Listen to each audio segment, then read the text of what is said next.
నమస్తే, welcome to పురాలోకల్.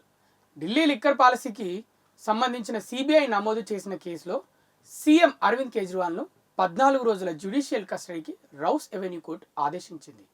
విచారణ సందర్భంగా కేజ్రీవాల్ను 14 రోజుల పాటు కస్టడీకి ఇవ్వాలని సిబిఐ కోరగా అందుకు న్యాయస్థానం అంగీకరించింది. 3 రోజుల కస్టడీ గడువు ముగియడంతో కేజ్రీవాల్ను సిబిఐ శనివారం కోర్టులో హాజరుపరిచింది.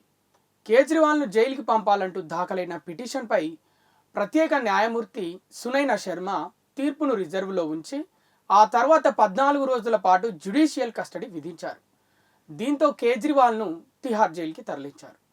మళ్ళీ జూలై 12న మధ్యాహ్నం 2 గంటలకు వీడియో కాన్ఫరెన్స్ ద్వారా కేజ్రీవాల్ను కోర్టులో హాజరుపరచనున్నారు.